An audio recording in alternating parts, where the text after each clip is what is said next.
What's up, guys? This is your boy Wuzi. I just want to come in here and say I will be changing the schedule of the Creative Balance Show. I was originally posting the Creative Balance Show once a week on Thursdays, but I will now be changing the schedule to once every other week. The reason I'm doing that is just to better control the quality. I thought I had the resources available to me to be able to get a podcast out a week in advance, but with scheduling issues and me editing the podcast myself, I decided to do it every other week just to remain consistent in posting these. So I hope you guys understand, and I hope you guys enjoy the show.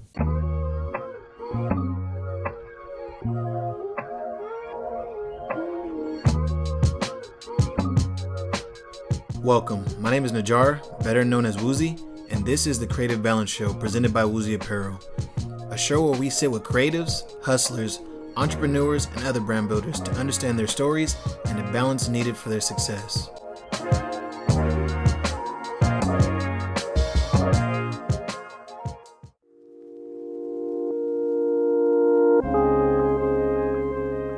Today, we sit down with Nigel B of JustBeDope. He owns a clothing brand based out of Los Angeles but spreads the movement of positivity from SoCal to the North. Join us as we talk about the culture shock of moving to the burbs, controlling your perspective, and how a dozen hats changes future. Enjoy the show.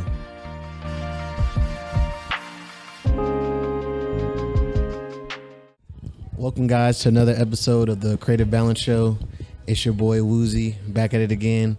I'm here with a very special guest, but I'm going to let him introduce himself. Hey, my brother. Thank you, Wuzi. Appreciate you having me. My name is Nigel. I'm from JustBeDope. I'll give you my full government. I'm not just JustBeDope. That's what I do, but my name is Nigel Burton. Yeah, man, I'm a self-love advocate, light spreader, all about positive energy and just encouraging you to be your authentic, true self. And yeah, we're gonna talk about some good gems. I'm glad to be on the show. Appreciate you for having you. Thanks obviously, when I first started this podcast or this show, you were one of the first people that came up because I was like, the whole premise of the show is just to, get creatives and brand builders and things like that, and not only talk about their journey, but talk about how they balance everything. Because like you say, you just came from San Jose. You came from LA to Fresno, from Fresno to San Jose, and then you're back here again. So, it's like it don't stop, bro. You feel me? How do you? I think it's important for people to hear that and also hear about some of the things that you do to make sure that you're not running yourself ragged. Yeah, man. It's crucial. So what helps me balance it is, how you start your day is very important. You know what I'm saying? How you start your day is very important. So I aim to not. I try to sometimes depending on if I wake up a little later and I got to jump on my phone. My rule is the first hour of the day I don't touch my phone. I don't open my phone so that I'm able to tap in with myself. So I'm real intentional with that. Of just if you open your phone, the first thing you do is go to Instagram. There's so much energy you're already exchanging with before you even get right with yourself and have a little meeting with yourself. So I like to wake up, meditate, journal. You know what I'm saying? That's my routine. Work out, whether it's some push-ups or go hit the gym, but definitely you got to take care of your mental health. You know what I'm saying? So meditating, journaling is a real good form for me, just to an outlet to be able to recharge. You know what I'm saying? Release and just remind myself why I do all that I do, you know what I'm saying, and the intentions with it, you know what I mean. And I'm a dad too, so it's exactly. You know what I mean. So it's a lot, but yeah, definitely that helps, man. And just and still taking time to myself, you know what I'm saying. I try to be intentional on spending meditating and journaling time with yourself, but even time in nature, bro. Honestly, time in nature is a big cheat code for me. It's nature is healing, man. For sure. Like I said, I definitely like that. We gonna get into it a little bit later because I really like, especially about the journaling and the nature part. Yeah, we can get deep about it. I want to first start off I want the people to know who Nigel is and get to know that person. So first of all, where are you from? So it's crazy. Everybody thinks I'm from Fresno. Well, I ain't gonna say everybody, but a lot of people think I'm from Fresno. You feel me? I love Fresno. This is my second hometown. You feel me? It's the birthplace of JustBeDope, but I'm born and raised in San Diego. Okay. Southeast Dago to be exact. That's I never where I grew up. We call it Dago. I never call San Diego San Diego. Yeah. That's what I'm trying to tell the people that, you know what I mean. I don't know the nickname, but I grew up in Southeast Dago, man. I'm a proud Dago kid, 619. So I grew up, man, hooping. I had hoop dreams, playing basketball. Like I have a real big sports background. Okay. So that's why I get a lot of my I feel like I face life with you gotta have heart with everything that you do. You feel me? And I got that from sports. Always having heart, never quitting. Just when times get tough or when things get hard, or being able to if you could take the wins. You know what I'm saying? Humbly being able to take the losses, you know what I'm saying? Humbly too. And exactly. You know what I'm saying? So, I'm born and raised in San Diego. So my story, my roots are crazy. So I'm from San Diego. For high school, I moved to Marietta, Temecula. I don't know if you've ever heard of that. I've heard of Marietta. Okay. Marietta. So Marietta. Sorry about that. Marietta in the Inland Empire. Yeah, so it's inland. So it's about an hour north of San Diego, but inland. So I went to high school there. And then after graduating high school, I moved straight up to Fresno. Went to Fresno State, 2009. Oh wow! And Fresno became my second home. That's where I became a man, found myself. So okay. But originally from San Diego, Fresno became my home. You feel me? That's why I rep real hard. And then I live in LA now, so I'm just, you feel me? I'm all over. And I go to the Bay a lot too. But those are my three real four I guess is San Diego, Marietta, LA, and Fresno. Okay. Yeah. So I want to ask you more about, because I don't really know. I'm going to be honest. I don't know nobody from San Diego except for you. I want to know. I love to talk about San Diego. I was like, what was it like growing up in, because, we hear people talk about how LA is or how the Bay Area is, but I don't really hear too many people talking about how San Diego is. I'm glad you asked me. You feel me, bro? 'Cause low key, even with Fresno, I feel like when everybody talks about Cali, it's always just the Bay and LA. That's it. They definitely obviously San Diego does get more love than Fresno because it's the beaches. And I feel like it's it's a tourist city for sure. You feel me? But as someone where both of those being my hometowns, I feel like they both get overlooked. You feel me? Even on the music scene, I got a lot of, obviously we know how many of our homies out here do music. You know, exactly. The Fresno music scene gets overlooked sometimes, just like how the San Diego scene. There's so many people making good music down there, but same thing. So. Nice. But so growing up in San Diego and Dago for me was it was very diverse. It was a beautiful experience. So I grew up in Southeast Dago. So it's same way everybody knows about LA. So you got South Central Los Angeles. So Southeast Dago is the hood area of San Diego. You feel me? So a lot of times people were saying, when I was in Fresno, first going to Fresno, people were like, oh, you're from San Diego? How was it the beaches, this, now? I was and as I got older, I've learned to just embrace where I'm from. But when I was younger, sometimes especially when I was around people that knew San Diego, when I was in Marietta, because Marietta was the suburbs. Okay. And they found out oh, you're from Southeast Dago. And I'm let me kind of tighten my purse. Or you know what I mean? Yeah. He's from the hood. Man, don't judge a person from where they come from.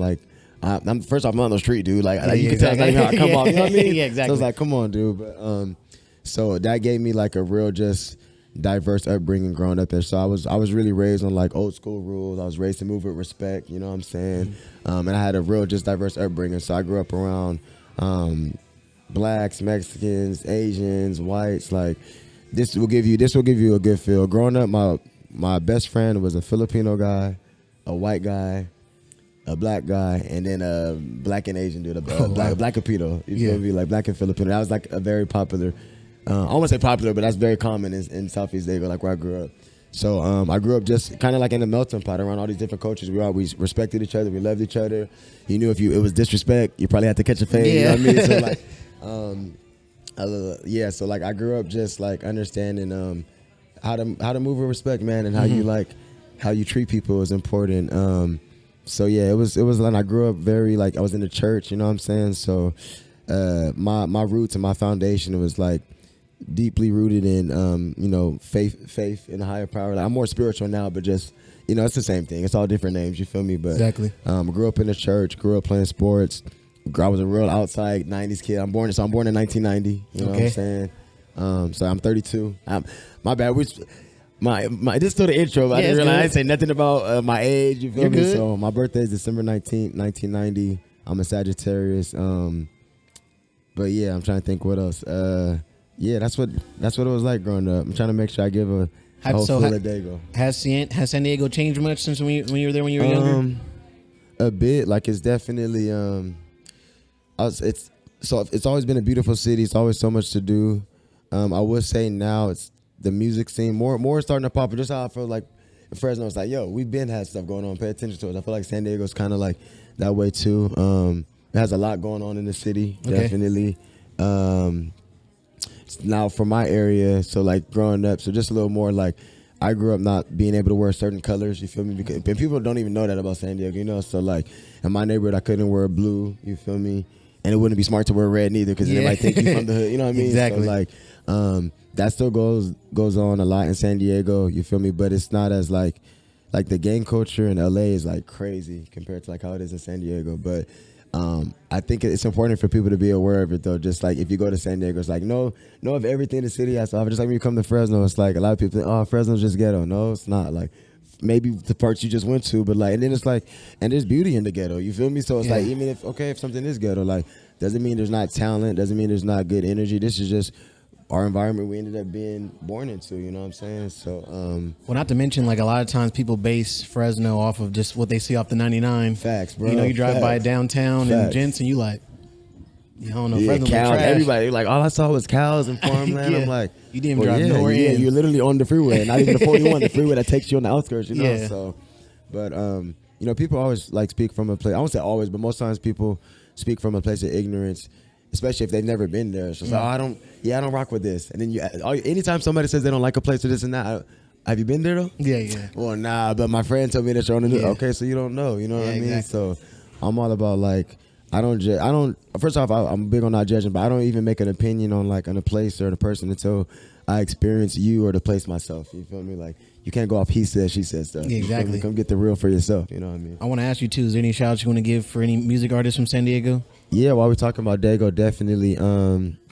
So like I said, I grew up, one of my best friends I grew up with, his name is Lester. He still does music. He produces he does a lot of stuff, man. Shout out to Lester. He's Manzana Movement, Mayo Slaps. He has a lot of different monikers, but we grew up, one of one of the neighborhoods I grew up in is called Manzana, like our little, like our circle of our neighborhood where we lived. It's like a big ass circle, but it was called, the street was called Manzana. So we all lived off of Manzana. Our actual street was called Tanaha, so we felt like special. But shout out to Manzana Movement. Shout out to my boy, different entertainment, spelled with a Y. Those are some of my homies I grew up with too, Rome and LeJean. And then as far as there's other people that I know of, maybe I don't know them personally, but I really rock with them. Oh, you know, I'm tripping. My favorite artist out of San Diego is Ryan Anthony. Okay. And I feel like you would really rock with his music, bro. He talks about real life. It's not like he talks about the streets, but not in a way where he's trying to gangbang. He gives you just a full 360 feel of what it's like to grow up in San Diego. You feel me? Like, especially in our area, and that's why I really respect it. Ryan Anthony, shout out to him. He has a brand called Barely See the Beach, and because growing up, like I said, a lot of people think, oh, San Diego's the beach is fresh. We're like, nah, we barely see the beach. Where is that? You feel me? So he made a whole brand out of that called Barely See the Beach, and he's been pushing that. So that's pretty cool. And lastly, I'll say YHG, Peanut, and Oway. Those are some dudes from my area, my section. I know Peanut personally, but I know him as a little kid, so it's crazy to see him all full grown. He's definitely extra, with the street shit. I ain't gonna lie, you know what I mean? But that's where he comes from. So exactly.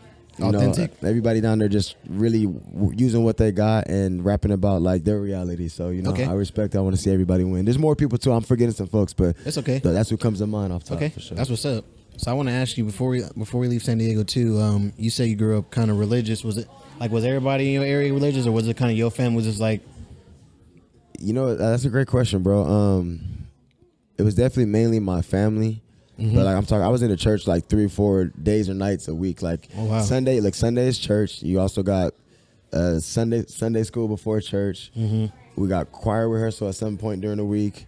Youth group, you feel me? As I got older, it was confirmation. I'm like, dang, I'm in the church 4 nights out the week. You feel me? But what's crazy is in my neighborhood, low key, I was kind of the only one that really went to church religiously, faithful. No pun intended. Yeah, you know, faithfully. And but I would bring my friends, because I was even now, whatever I'm on, and that's a good energy, good vibes. I want to, put people onto it. So I would bring my best friends to church with me sometimes, and they would enjoy it, or sometimes ask to come back. You know what I mean? But definitely, it was mainly my family. But it was so it just runs deep in my family. From my grandparents, everybody grew up in the church. My grandpa was a deacon at the church. You feel me? So it was real deep. I was baptized at 6 months old. Didn't have a choice. We didn't have a choice. You know what I mean? So really grew up in the church, and growing up, that was a big thing. Everyone knew. You feel me? Oh, Nigel's Nigel and Mar kind of like little goody two shoes, like we know you feel me, little church boys. But it was interesting. But then we would get into a lot of fights because of how we grew up. You know what exactly. I mean? So like, but that's the duality. That's the beauty of like balance in life. You know what I'm saying? Mm-hmm. We're all complex beings and spirits. You know what I'm saying? Exactly. It's pretty dope. But yeah, man. So I want to ask you then. Okay, so how was high school? You say you went to Marietta for high school. So high school was that was a culture shock, bro. It was just a change. So like I said, I was growing up, and it wasn't like I was in the trenches, but I was in the hood area. I grew up in a pirate neighborhood. So like, I grew up just around like blood terminology, slang, and stuff. You know what I mean, and that type of stuff. But like I said, I had a great childhood. It wasn't like I was waking up in the trenches and took crackheads outside. That wasn't my life. Like we still had like a house and everything. But it's just interesting, bro. Like certain parts you might not even know you're in a hood area because it's houses, but then you look at the people around, or you go on the main street, and you're like, oh, like this is this is different. It's a little like, different. Yeah, this ain't regular. But so when I moved to Marietta, and that's why we left. To be honest, so my mom was a cop growing up. Oh wow! So she knew how bad the streets were, like in our section, our area. Mm-hmm. So we moved to Marietta to like get out of Southeast technically, and also she had got a job in LA. Okay. So we could have moved to LA, but she didn't want to go to another big city, so we moved to Marietta. Going out there, so I went from San Diego, big city. Like I said, it's not as big as LA, but San Diego's a big city. Like just in our neighborhood, like our section, our area, we probably had like 30 high schools. Oh wow! The whole city probably like who knows 100, who knows, maybe 200 high schools. Who knows, a lot, bro. But I moved to Marietta, bro. At the time we moved there was literally only 2 high schools in actual Marietta. Oh wow! And then in Fresno and Clovis, you cross one street, you're in Clovis. Yeah. So Temecula and Marietta is the same thing. Like, really? but they're really small cities. So even in totality with Temecula and Marietta, there was like 4 or 5 high schools total. Oh, so wow. it was just, I'm saying that to say it was such a small town, one mall. It was just different. The people were different. Like, it just like when you grow up around people that are like, I just say when you grow up in like a hood environment, bro, like it's just the people are different, bro, because you're taught like, if I say something foul, I might get smacked for it, for real. So I'm gonna move with respect. Like, you know how to like move, and like I don't know, like I moved to the suburbs, and it was just different, bro. Like I would like the way people would talk to each other, and not expect anything to happen. Yeah. And just like the fakeness. That's what it was really. The fakeness, like fakeness is wild. It's so wild. I was used to just people keeping it real. So like, it was a culture shock for me for sure, and like And then for me, like I said, I grew up around, so this is just getting deep a little bit, but I'm keeping it real.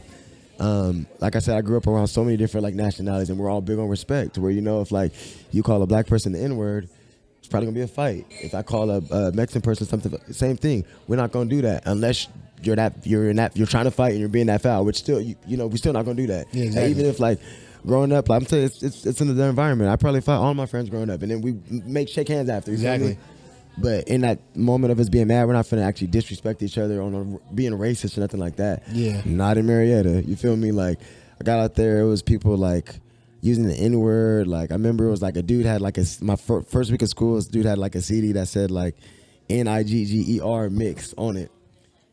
And like, I remember I had like my CD player, and I was like, oh, like we were getting along. I was like, hey bro, like, oh, do you have like some other music? Like, we were like listening to music in class. He's like, oh yeah, like I got a hip hop CD. I was like, oh yeah, put that in. He hands it to me. I'm looking at it. I'm like, that's wild. I'm like, I don't even know. We're in class. I don't even know what to say. I'm immediately like mad. I'm like, what the fuck is this? He's like, and he literally goes so casual, like, oh man, don't worry about that. Just because like that's my CD with like all the like black music on there. So you think that made it better? Yeah, I'm like, so that's what you call it? Like, and he's like, oh bro, like it's not that.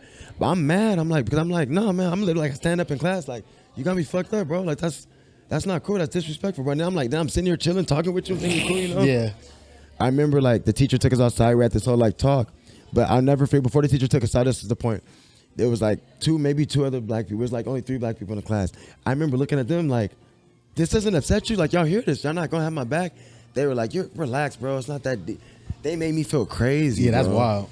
Back home, like, not even other black people, even white people, other Mexican people would stand up for that. Would have stood up for it. That was the thing that was like, my friends back home that even weren't black would have stood up for it. Yeah. So it hurt, bro, and it just taught me like, damn, like, all right, I'm not in San Diego no more. Like, I'm in a different environment. I adjusted, bro, but that was like, I would say like that was a big initial culture shock. So I don't want that to say that was the whole experience, but it just taught me like, okay, I'm in a different environment. Exactly. After that, I had a really good experience though in Marietta. Like, nice. I did resist it for a long time because I was like, I want to be back home with my friends in San Diego. I was born out here, but I had technically better education. You feel me?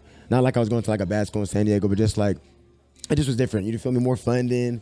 It's only 2 high schools in the city, so whatever, it's the suburbs, so they got all the bread. So it ended up being a great experience. I could wear any color I want to school. You feel me? Exactly. Like, I didn't worry about that. Like, not worry about something happening at the bus stop. You know what I mean? So I actually really do appreciate that, and I like it because it's like I have my hood background, my raised on the old school background. Then I have my like super like suburb, like you know what I mean, just completely different, like 360, and all of that like makes me who I am. You know what I'm saying? So I appreciate it. I can relate to that a lot. Cause I remember I was just talking to my friend Allie. We were talking about that. We were talking about the idea of like suburban kids versus ghetto kids. Yeah. Cause she made the friend.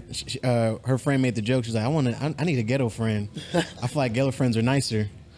And we were just joking around talking about like, well, when when you're a ghetto, I wasn't raised like in the trenches either, but I was raised in a more impoverished area at first, and it's like when you live there, if you got $5, we're gonna try to make the $5 work for all the friends. Come on, man. Versus like I was joking around, I was like, but you live in the suburbs, it's like if you got a bag of chips, you like, let me get some chips, you like, go get your own chips. So it's like little stuff like that where it's so different because we just so used to not having much, so we used to sharing everything and being, kind of being inclusive in all ways. So when you kind of go to the suburbs and everybody got their own little. It's like life. that. It's like that making it work. We come from like we're gonna make it work somehow. You feel me? Like, hey, look, I done made it. I done got through with less, so we can split it. You know what I mean? Like, for real, bro. So exactly. I will say like I try not to generalize anything in life. So because. I experienced that in the suburbs a lot, where I'm like, dang, stingy, like or like the face, like you pulling up in the Benz, like the Beamer, like we in 10th grade, and you pull up in the Beamer, you still selfish, like you feel me, like that ain't even your money, you spoiled by your parents, exactly. But I met some people that were straight born and raised in Marietta that were some of the most selfless, giving people, and I'm still cool with to this day. So like I've learned like life has taught me like I don't generalize anybody or anything, but. There is certain tendencies. You feel me? Like you said. So like that stuff is like, pretty accurate. It was definitely it was all fun, but as we were just cracking up about that little difference. But I want to ask you, so after you leave Marietta, you come to Fresno for college? Yep, straight from Fresno. What made you go to Fresno State? San Diego to Marietta, straight to Fresno was crazy, bro. Like it's really God, because I did not want to come to Fresno, bro. I'm not gonna lie. Same thing, but I didn't even want to say like, oh, like I never heard of it. Exactly. I didn't know like. I'm young. I'm just everything is SoCal. You know what I'm saying? Like, only thing I know about is I thought Fresno was the Bay when I first heard of it. The only thing I know about is the Bay. And so what's cool? So my sister went to San Jose State. So this is kind of how I got to Fresno. So my sister went to San Jose State. We would go visit her. That was my first taste of the Bay. I thought it was dope. The campus was so great. And like my mom, shout out to my mom. All of us knew our whole life since like second grade. Like we're all going to college. Like I'm question. I'm getting good grades even at this age because we're going to college. So exactly. I was like 12 or 13 at that time. My sister went to San Jose State. And I was like, oh, this could be a cool college to like check out and come to. And like I've always looked up to my sister. She's very ambitious. She's really she's a genius. So basically, fast forward when it was time for me to apply for colleges.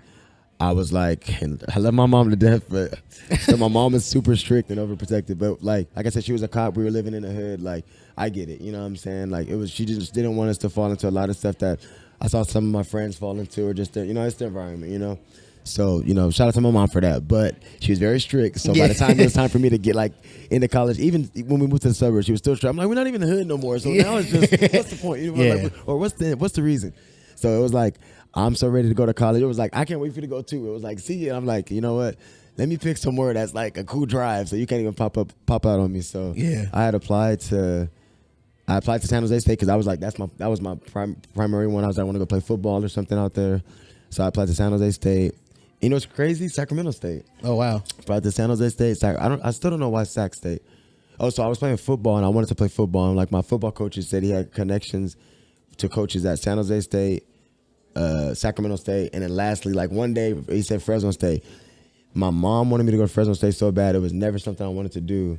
So I applied to. I didn't even want to apply. Like I did Sacramento State, San Jose. I was gonna do San Francisco State, but she was like, just do Fresno. Like your coach what's crazy is, so like Fresno State was on, like, it was like a football game was on. They were playing somebody, and my mom texted me like, apply to Fresno State. Like, they're on ESPN right now. That could be you, baby. Like something like that. Yeah. And I was like, all right, mom. She's like, your coach brought it up like for a reason. So I ended up literally out of like, all right, I guess, like, you know, like, and no disrespect, Fresno, I didn't know at the time. It's okay. So I applied, got into all three, and I was like, Fresno was the first one I got into, and I was kind of like, I don't care. Like, literally, I remember I was like, or whatever. Like, let me see what else. Let me see what else comes. Come on, where's Sac State? So I looked up Sac State. Oh no, I got into Sac State. I was waiting on San Jose. Got in San Jose State. And literally, shout out to my sister, bro. Like, when it came down to the side, I was just talking to her about the decisions. I was like, I've looked into stuff. I haven't. She's like, well, go. She's like, how about you go visit Fresno? She's like, go to something different, because she was like, you visited San Jose. You used to come visit me, you know, whatever you gone there. Go somewhere completely different and new. Like, you know, like basically kind of like might make your own journey, you know? Exactly. And I'm like, that's real, because she knows I'm going to be hitting like, hey, when you were here, did you do this or where, you know? Exactly. So I'm like, all right. So they had some type of event. I just know it was in December. So Fresno low-key tricked me, bro. It was December. It was like, my birthday's in December. So it was like around my birthday, I came out here to visit. It was cold as hell. Yeah. And this is when, like, bro, that's why this self-love is important. This is when, and the suburbs probably affected this too. This is when I didn't all the way appreciate how dark my skin is, real talk. And this is ignorant. This is funny now. So I was like, it's cold as hell out here. Like, where I was at was hot.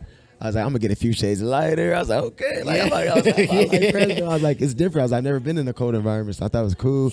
But I really liked the campus. I visited the campus. I saw the stadium. I liked the feel. I was like, this was like, it felt like a cool, like, and you gotta think, I'm in Marietta. So Marietta's the little suburbs. I'm used to a city. So I was like, it reminded me a little bit of parts of Southeast. There you go. You feel me? Like, it also reminded me of, like, just, I don't know. But then it was also new. I just was like, I like this. And I was like, yeah, okay. I was like, now I'm actually like it. Now it's really like, I'm glad I get it. And let me like see if I want to go there. And then actually that conversation with my sister, I think, happened after that. Okay. After that visit. After she said that to me, I was like, I'm going to Fresno. And it was just signed, sealed, delivered. Ended up having like 7 or 8 people from my school that happened to be going to Fresno State too, randomly. Like, we all didn't know. And it was all people I knew. So it was just kind of like, okay, like, this is like maybe divine, you know what I mean? Yeah. And and it was, bro. Like, I probably would have never started JustBeDope if I didn't come out here. So yeah, that's how I ended up out here, bro. It was like my sister giving me the lob, me wanting to get far away from SoCal and moms, so I could be like just going to my own man and like be under my own reign. And yeah, I'm glad I made that decision, man. For real. That's what's up. I actually like that. That's pretty cool. Like to see how the story works out, especially looking back on it, like yeah, it really was like it ended up working out that way, even though you're trying to fight against it so bad. Yeah, it was at first, bro. I remember even seeing the acceptance that are like, I don't care. Like, I remember I was like, what? Like, where's San Jose State, bro? This is another one I want. So I want to ask you too, like, because I almost missed that. Like, talk about kind of like your sports career. Like, how was that? What was that like? So I grew up playing basketball my whole life. What's crazy is I never made the team in high school for basketball. I think it was like I probably was an overthinking in my head thing. Probably was a little politics too, because I was good. Like, I remember even after, like, some guys on the team would be like, bro, I don't get how you didn't make it. But now that I'm older, like, because it used to bother me. Like, I had a hoop dream. It used to bother me when I was younger, like in high school. But that's when I knew I was like, all right, like, I wasn't supposed to do sports. God gave me all this, like, energy and personality for something. I don't know what yet, but, like, my whole life I've always been able to connect to people from any background. Like, if it was the people gangbanging in my neighborhood to the most squarest white boy that happened to be, like, and like I said, it was the maybe not in my direct neighborhood, but in my class or whatever, like, I could connect to anybody. But I'm saying that to say, so when sports didn't work out, like, I knew why. But so I never actually played basketball, made it to basketball in high school. But I ran track and I played football, and that was like my thing. So football, I was wide receiver, and I was a punt returner, kick returner.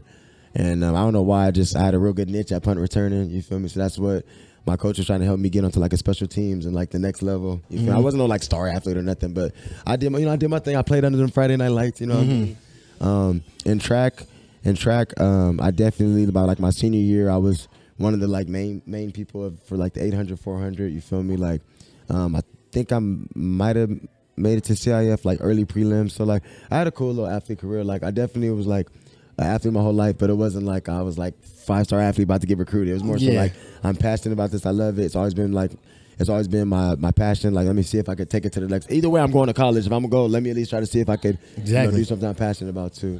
But yeah, and then I was in. Once I got to Fresno State, I tried out for the football team my freshman year. But I'm gonna be honest, Didn't train, didn't work out. It was kind of like same thing. My mom was like, boy, you in shape. If you don't go try out, I was like, all right, let me just try it. So like, I didn't even give myself the best chance. I think I kind of just did it like, let me just make my mom happy. I think at that point I realized like that my calling was bigger than sports. I just didn't know what yet. You know what I mean? So what would your interest looking like right there when you finally, because you leave San Diego, you know, hit Marietta, learn you go culture shock to culture shock to probably coming here to culture shock. Yeah, and like, sure. what were your interests looking like at that point when you finally get to Fresno? Man, it was a lot. Honestly, I didn't know what the hell I wanted to do. Like, I just knew, you feel me, to be honest, like, I knew I still was just in love with sports. So I was like, okay, even if like I don't play a sport, I'm like, maybe I could like do like. There he is. You guys can't see it, but Eddie out there rocking.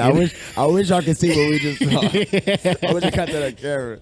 That was a whole meeting. He said with the hair day, with the blonde hair. Good old Eddie. But what was that? So my bad. I hella lost my train of thought. Okay, so when I came to Fresno, bro, interest. I didn't know. Like I actually. Okay, so my major was sociology. I just did that because I didn't want to come undeclared and feel like, oh, he doesn't know what he wants. I didn't know what I wanted, so I just felt like I know it was college. I didn't know. I didn't want like whether it's the professors or whatever, they'd be like, oh, you're undeclared, you don't know what you're doing. So I did sociology, not knowing what the hell I wanted to do with that. But what's crazy, bro, my first year of college, I made the dean's list, bro. I got like 3.5. Oh, nice. My mom put a lot of pressure on me. Like, if you mess up in college and you come back home, like, that's it. No, not to throw my brother under the bus. He's the smartest dude I know, so it's no hater shit, but he dropped out of college like twice at Cal State Northridge. It was really not because he wasn't smart. He just some people college is not just for them. It's not for them. He just was too like free minded. He was like, I'm smarter than this shit, first of all. And then it was like I said, my mom was strict, so he was free to wild out in LA, and he did. So you feel me? So my mom put this pressure on, like, boy, if you mess up like your brother, like that's it. Ain't no. This man Eddie's a wild. Eddie, I wish I could see what we see it. Yeah. You crazy, bro. But she was like, ain't gonna be no, you feel me? That's it. Like, if you mess up, you coming home, that's it type of thing. Yeah. So I was like, I'm not playing. I didn't miss no classes. I was turning up. But I wasn't, man, I kept my turn up to the weekend. Nice. At least that first semester. Yeah, exactly. But I made the dean's list. So my interest at that time, I was still trying to figure out like what I wanted to do. I still was definitely into sports and trying to figure out like, maybe I could, the high school stuff didn't work out. But I knew I was good at basketball. And to be honest, I was hooping at the gym a lot. And sometimes I would have people like, dang, bro, you should maybe try out for the team. So I was like, you know what? Maybe this is how it's supposed to, you know what I mean? So I was so interested in basketball. But like, I think after a while, I just kind of realized, oh no, I got hurt my freshman year. Okay. I actually had to get knee surgery my freshman year. Oh, wow. Yeah, playing in the freaking co-ed like flag football game, something at the dorms. So after that happened, I had a lot of time with myself. And it taught me a lot, man. Like, I was like, I'm always still, I'm still like life of the party to this day. Like, I was like life of the party, bro. And like, so I always had people hitting me up, where we at? What we doing tonight? When I messed my knee up, I'm like, damn, ain't nobody think about me no more. You feel me? Where they at? But like, I found out who like my real friends were, not just because, oh, cool, Nigel has the fun or this. It was like, oh, cool, like I really actually care for Nigel. Like, so even that, like, I don't know, I guess taught me a lot freshman year of just kind of like figuring out like, okay, turning up is cool, but like, I don't have to be in everybody's face and try to be like, not everybody's your friend type shit. You know what I mean? Exactly. That's what I was learning. So I know it was a little tangent, but yeah. So nothing wrong with that. Interest, yeah, bro. So I was honestly just finding my way, bro. I was 18, fresh out here, like, okay. And I love, but fresh out here and happy, bro. Like, I was like, oh, Fresno was lit. Like, yeah. I'm glad I'm back out here. It kind of, like I said, reminded me. I was coming from the suburbs, so it reminded me of like, I'm back in day. Like, you can feel when you're in like an area where you're kind of like, okay, hold on, like, this got some character in this area. So I could tell like, I'm not in the suburbs no more. You feel me? Yeah. What it was like, and it kind of like, but it was cool because it was like cool. Like, I'm kind of back in like an environment I grew up in, and now I have best of both worlds to help me like walk through how I want to be in college. You know what I'm saying? So, yeah.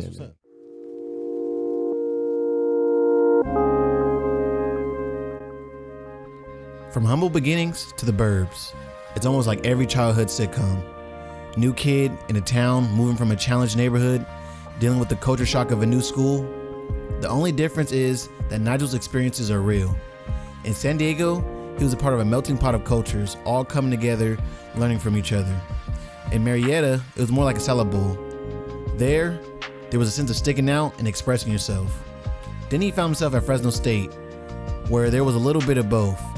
No matter where Nigel landed, he was able to make the best of each situation, teaching him the importance of community, individuality, and personal experience. Let's continue to listen as he recollects the early days of the brand.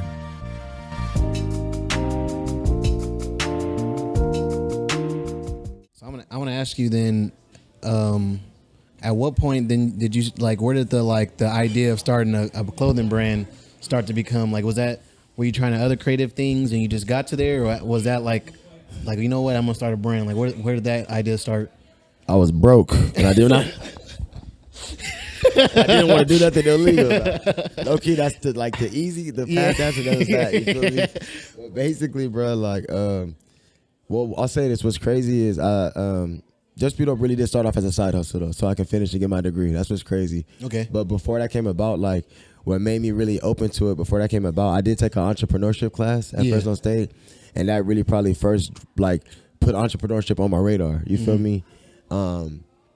In that class, it wasn't a business class, but it was just an entrepreneurship class, and it made me realize, I'm like, damn, ownership is the way. It just blew my mind. And I was like, you know what? I'm gonna start a t-shirt line. Okay. But this was my junior year. I was living at the Bulldogs across from Fresno State. Okay. And this is when swag was you feel me, the word. So I wanted to do swag literally. And steez. Bro, yeah, steez, yeah. So I literally even wrote out the design. I was gonna do this thing called Bulldog, not the gangbang stuff. The school. Now moving forward though, that could have been interesting, but the school Bulldog swag, and then I was I'll even do San Jose Spartans, Spartan swag. I had no idea I would branch out to other colleges, but start off with Fresno. Okay. It was a whole thing.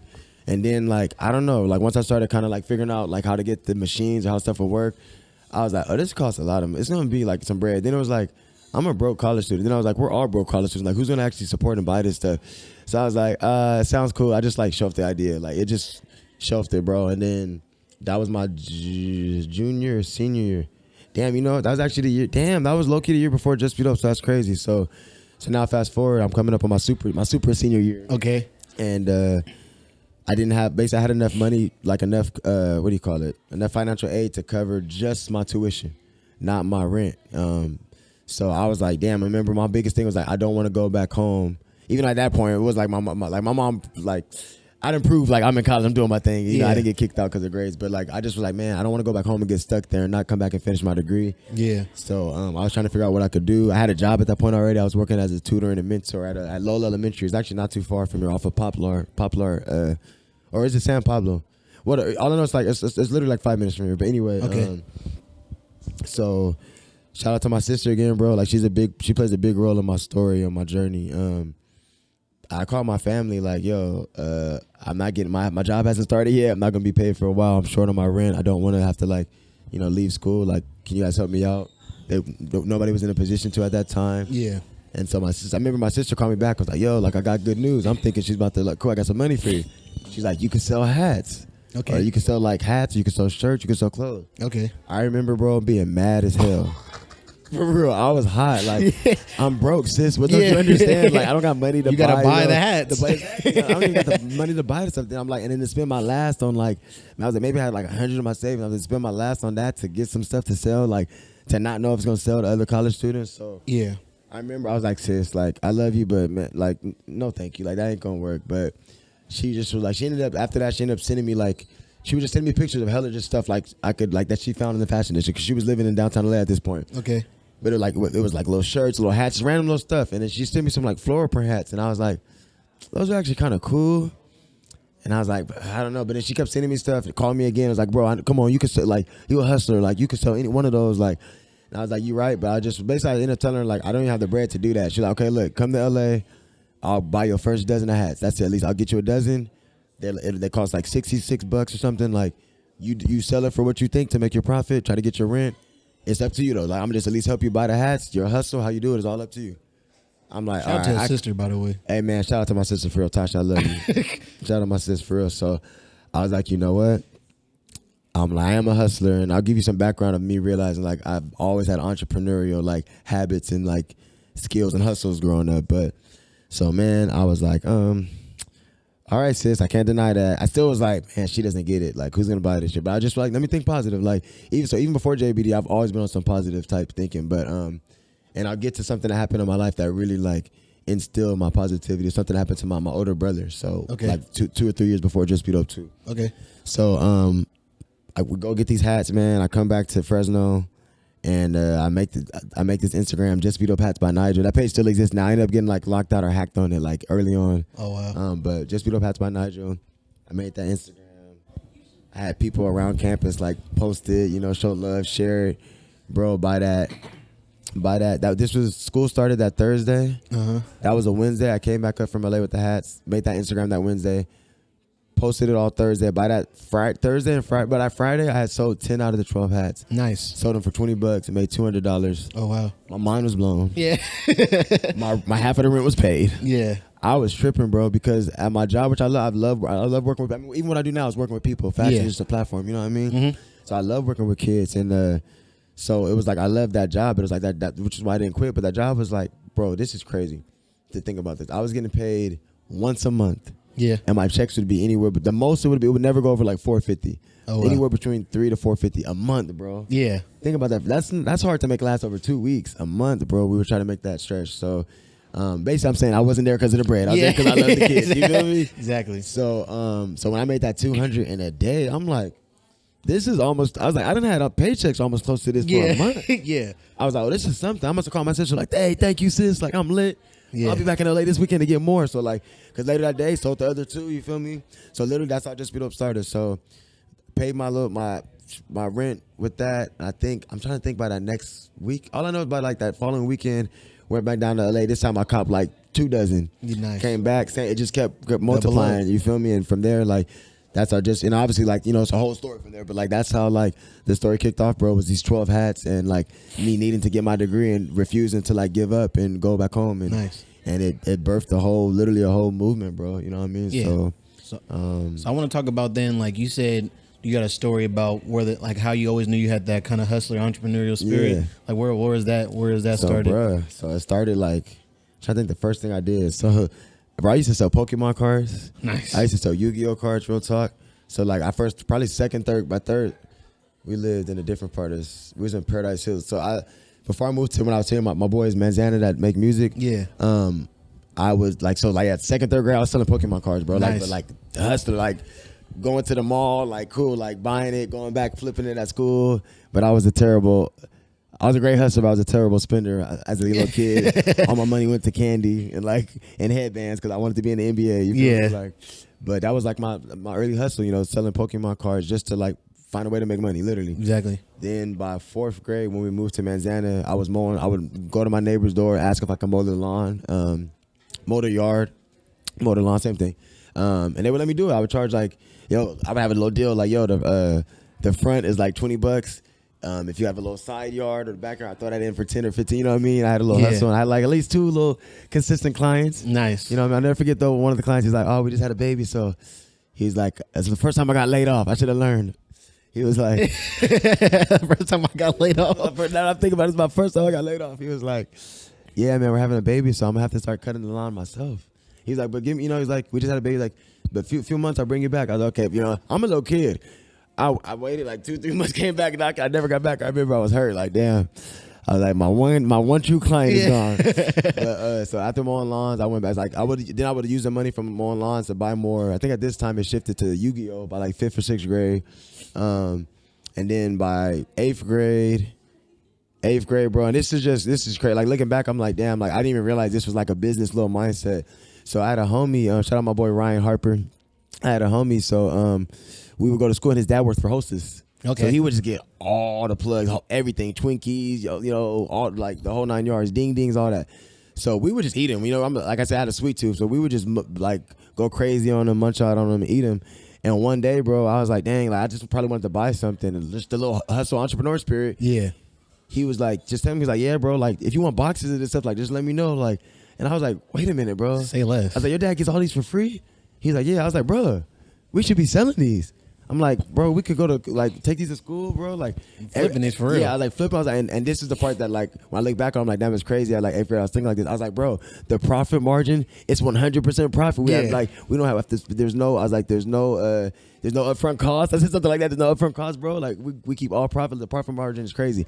Sadly, it lasted 2 days because security hated on us. That's cool. They shut it down. But but that was like another example. Just me always trying to find like a little hustle. And then like high school for sure. This was the most consistent. I sold candy. I played football. Okay. So I like was so candy to like all like my teammates in class. Like Nice. it got to the point where I have like my little cooler. So like, cause you know it was hot as hell. So I would have like the chocolates in the cooler, Nice. the non-chocolates in the, you know, so they didn't get cold regular. Like Yeah. that was my most consistent hustle like throughout growing up. But so like once I started JustBeDope, I was like, dang, I always had like a little hustle. And even before like in college, like I maybe like hustle a couple of those. I ain't gonna say what, but sometimes, you know, it wasn't what I did. I mean, Exactly. Here and there, if I happen to have it, okay, cool. I'll make a little $30. You know what I Yeah. mean? So like, I just always had like hustle in me. You feel me? For sure. I feel like you ain't really an entrepreneur, at least in this generation. If you didn't sell no candy, Come on, man. You feel me? I feel like if you really about it, you should have sold some candy or some Gatorade. Bro, facts, bro. And the Gatorade, yeah, I had competition. One of my football teammates, he had y'all remember the sour strips? Yeah. He had the sour strips and Gatorade. Okay. We was boys. I said, why you doing me like this, bro? Why you doing? I said, stay in your own lane. We both got our own little. He's like, this is my lane. I said, you know, you right. I'm gonna stay with the Snickers and Reese's and shit. But yeah, he changed the game for sure. He was making a killing, bro.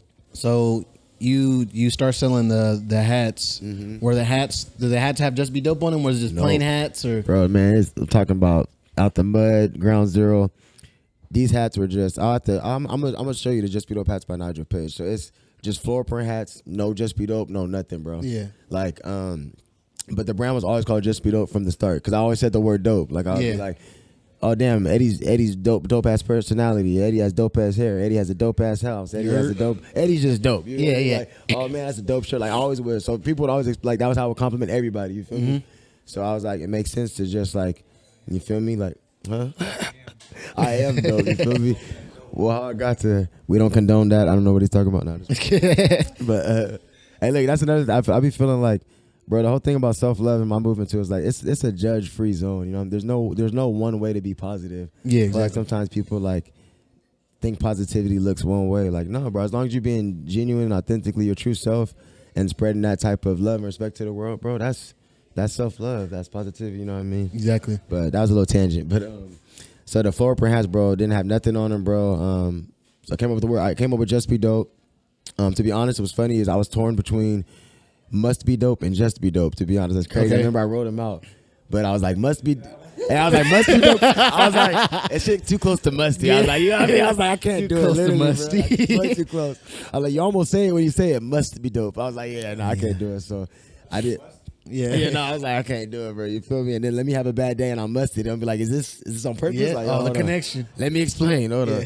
But no, so and that was also I would say so my major was mass communication and journalism. Okay. So I will say my I didn't take no business classes, but there is things I learned from my degree that I hella use for my brand. So like in this marketing class they taught us that like the human mind, like our subconscious mind gravitates towards what's familiar. So like especially as consumers. So like everybody knows Nike, just do it. Everybody knows even if you just see the check sign, you know what that is. You see just do it. It's like and then we everybody feels it like just do it, Nike. People say even if you don't wear Nike, you know just do it. You might say it. So that was another thing when I was torn between must be dope and JustBeDope. I'm like, damn, it's kind of like Nike, just do it. Like JustBeDope. That was kind of like part of like when people ask, it's like just be dope, just do it. You feel me? Like just be yourself. Like just be your God-given self. That how God created you is good enough. Be your God-given, authentic, true self. You feel me? So hats was floor print hats, nothing on them. But from the jump, like I said, I just always put my energy and my positive energy into it. We did like a pool party. We started doing community like food drives at the elementary school I was working at. Oh, nice. Food drives. What else? It just started taking off, man. And by the time it was the second semester, we did a fashion show at Fresno State. Nice. And that was my first. I think by that time that's when I had JustBeDope on them. So I'm skipping ahead a little bit. So the first thing I did was I embroidered JustBeDope just on the floor print hats. And it was not fly. I didn't like how it looked. So like I always like to be unique. All my first hats actually the JustBeDope all were leather patches that said JustBeDope on it. And I would get it sold on there. Like that was all the first floor print hats. It was either like a woven label or like a leather patch label. And yeah, that's what the brand started off on, bro. But before that it was floor print hats out of my backpack in the free speech area on Fresno State. Like really walking around hustling, you feel me? Like got that bag on me, you know what I mean? Got that pack, but it's hats, you know what I mean? Like so how was that how was that first, like what was it like just starting out with JustBeDope? Like we're past the floral hats and like you say you're at the fashion show. Like How was that? How was that experience? You know, like, So like, did you that design your first own fashion stuff and things show, like that? Yeah. That first fashion show. So, yeah, basically, so my intention was, it was like, man, we're at Fresno State. We're in Fresno. There's so much talent here, and especially like, I know so many people that are doing so many different things, and I still don't know, bro. Like, and this is like I say this humbly. I don't know, I'm just, you know, I'm different, bro. I don't know what it's a streetwear brand. I don't know why I wanted to do a fashion show. I can't remember if it was inspired by something. Like, all I know is I was like, I want to do an event and like pack out the bucket, and I think it was just because it was just so much energy going. We had did the pool party and like, I still don't know. All I know is I was like, it would be fly to like have everybody come together, but like have it be like everyone that's in the fashion show is like Fresno. Either you're from Fresno, but specifically like you go to Fresno State. You feel me? So the stylists were all like from the fashion school at Fresno State. The models were all people from Fresno or Fresno State. I had like the fraternities come and like stroll and dance. I had like it was like a black dance group on campus. I had them come and be a part of it. Mm-hmm. This is when I first met Zoe, Z Will, and Brian Cade. Like I knew about them, I just met them, so it's cool. Like y'all young guys that have been like I would see them at Fresno State functions and stuff. Like y'all don't go to Fresno State, but y'all obviously Fresno. Like I'm here to rep for Fresno and Fresno State. I was like this one I still was learning, getting out of the Fresno State realm. You feel me? Area and or like expanding, I would say. Yeah. And yeah, bro. So it was just all Fresno, and it was. So as far as like the designs, it was literally just. It was the craziest shit. It was a fashion show all based off hats. Yeah. So what was cool though, we had the stylists like style based off like the hat. We had them like do a whole little outfit based off the hat. So it was cool. So everybody basically got to like show off their gifts and their talents. You know what I'm saying? Like DJ K Rich, was it K Rich or Soto? Oh, you know what? I think Z-Will and Brian came out to perform that my second one later that year. I think because actually DJ K Rich and I mean DJ, that's all my brothers. Shout out DJ Soto. I just was at his event last night. Shout out DJ K Rich. They both DJed my first fashion shows in Fresno State, and I was real intentional because like those are two people I had like admired and looked up to. Nice. Especially K Rich. I remember freshman year, bro, like just being at a function and looking back like who's playing all these slaps that people like don't know. You know what I mean? Like, so, like that was real special to have K Rich like DJ my first fashion show. And as my boy to this day, I just was texting him this morning. I was gonna try to pull up to Kaki's to do their butter brunch. So just thankful to be tapped in with real ones. But yeah, that first fashion show, I would say doing it, bro, like if you were there, you remember, bro, it was packed out. The energy was crazy. After doing that fashion show, it taught me. So I thought my phone going off. Oh, we good. After doing that fashion show, bro, it taught me. This is like what I'm called to do. Yeah. I was like this because it was like this is. I was like this. It blew like everybody was kind of blown away. Like me and my home, it was like, bro, like this is bigger than just some like. It was. I just want to have fun and give people like something to do and in a way I was like I was about to graduate that semester. Cool. I started this brand. Let me leave my mark on campus in like a dope, positive way. Like everybody always knowing I've been like the cool whatever. Like let me like really do some creative and have everybody involved, bro. So after it taught me like okay like I'm meant to do this. I'm meant to like connect people and like you know what I'm saying. Like I didn't know what it meant, but I knew it was like I love this. I'm passionate about it, and it was a big statement for sure. Yeah, for sure. So at this point, then I imagine after that you started taking it more serious. Now I don't know if you even were taking it. I think imagine it sounded like you were taking it serious before, but at this point, are you going now like okay, I need to make shirts. I need to like design. Like how did that look? That was the next step. So so I would say that was starting. So I started off as a side hustle out the backpack and stuff. August 2013. Actually, shout out to Olivia, my people in Marietta. I actually did a fashion show where I went to high school in Marietta in December before the Fresno State one. Oh wow! You feel me? So actually, shout out Olivia. It might have been Olivia's idea to actually do a fashion show, and I was like, cool. Let's take the same blueprint and like blow it up to to Fresno State now. To be honest, shout out to Olivia. But basically so kicking off 2014 by January, I made a website because it was like I was shipping out hats to people. People were like, everything was all through Instagram and DMs, which is why to this day Instagram is my main platform because that's what I started off on. Before a website was all Instagram. Yeah. So I made a website, and so that made it feel like a little more official. I'm like, okay, people can actually order. I still didn't know what the hell I was doing, but I was like, people could order off of it. Definitely by the fashion show, it was like, okay, this is it. So after that, like I said, I was graduating in the next like month and a half. No. So I was like, okay, this is what I'm passionate about. What am I going to do? I taught myself how to screen print. Yeah. Next. So, but it was like I met people along the way that helped me. Like my boy Sandy, shout out to Tyler. He had a screen print press. I met him at this like YMCA camp I was working at as a counselor. And I'm trying to think. What was the first? Yeah, you know, it's crazy. I had just and this is the trial and error stuff. Like I was in LA. I had a guy kind of rip me off in a way, for real, man. But it's just, you know, you live and learn ups and downs. He had made me just some regular JustBeDope shirts with like just our box logo on it. And so I think at the fashion show at Fresno, I had those either possibly for sale or a part of the show. But I never ran with those shirts because the dude ended up ripping me off. So I was like, let me just try something new. So my first actual official like release. When you say rip you off, what do you mean? Like just price wise? He owed me like you know, I'm over it to this day. But like it was like he owed me like, it wasn't too crazy, but it was the principle. I basically paid him he messed up some hats and was supposed to do those the right way. Never did them, and then like messed up some shirts. He was supposed to do them the right way. Never did them. Okay. And I had also like paid him for like a new order of hats. So it was just like I also paid you for some stuff. So it was like, bro, run me my money and my merch. You feel me? Like it was just like, but anyway. So that just taught me though, like okay, like you know, just I don't know. I thought it was a good just character. You know, learning people's character and like you know, like LA, you have a lot of like the little just fast moving, little like scamming type people. You know, but. You live, you know, I'm not even saying it was intentional. Who knows? But anyway, I said that to say, so basically, so it was like I had to kind of like start over, like, okay, how am I going to really, because everybody's like, you need shirts, we need this, like, you know, so I was like, okay, this is what I'm doing, like, let me get it together. So the first design was actually Have Hope, Stay Dope. On the back of the shirts was Have Hope, Stay Dope, and on the front was like a little cross, and it said JBD MM13, like, you know, like started in 2013. Yeah. And yeah, bro, so it's just, everything just like changed from there. It's like, wow, now it started off with hats. Now we got crew necks and shirts. And from there, it just never stopped from just every collection or design was some type of like positivity slogan. Like after that, it was the original positivity collection. Like our first hoodie was like a circle hoodie. Okay. I had one, Spread Love, Give Peace was another one. And so this is all like before I Love Myself. Leading up to I Love Myself didn't drop until 2016. And that's his whole own. I know I'm passionate, bro, so I know sometimes I'll go on a whole tangent, but that's okay. I Love Myself story. That's his whole own thing. The way that came about is crazy, but like that really changed. That changed my life because that was some stuff I needed for myself.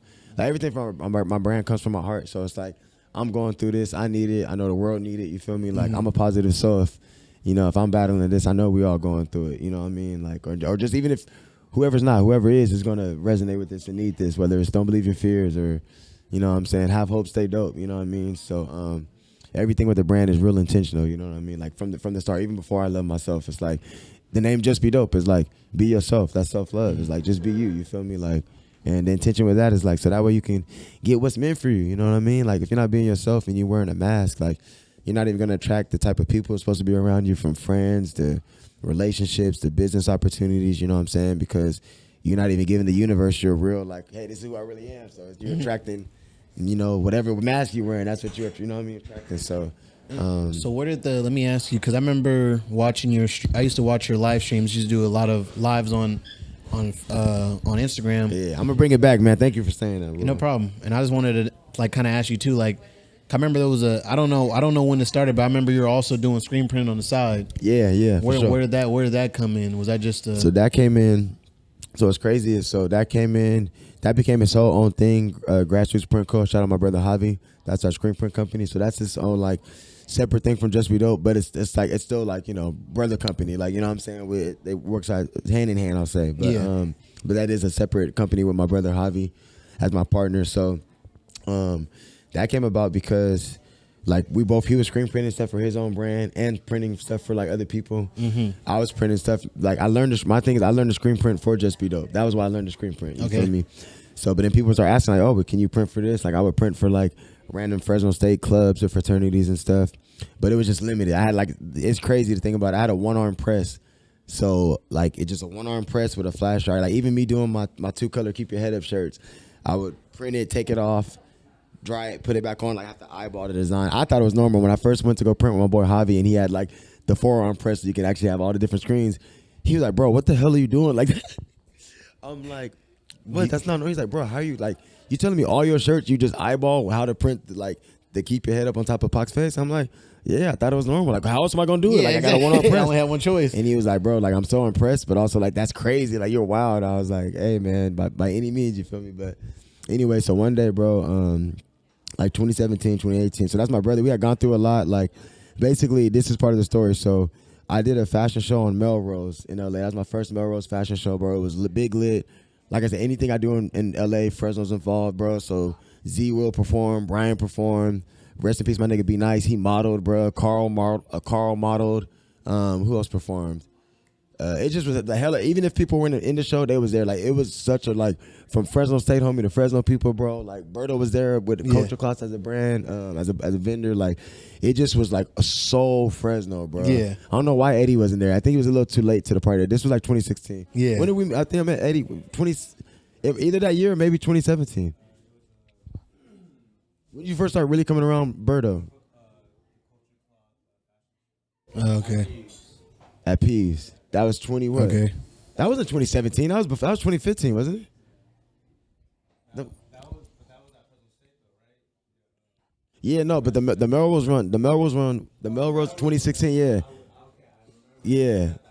You were supposed to be there. Yeah. It was there. But I was in the scene though. Yeah. Wasn't there For sure. making those. That was you.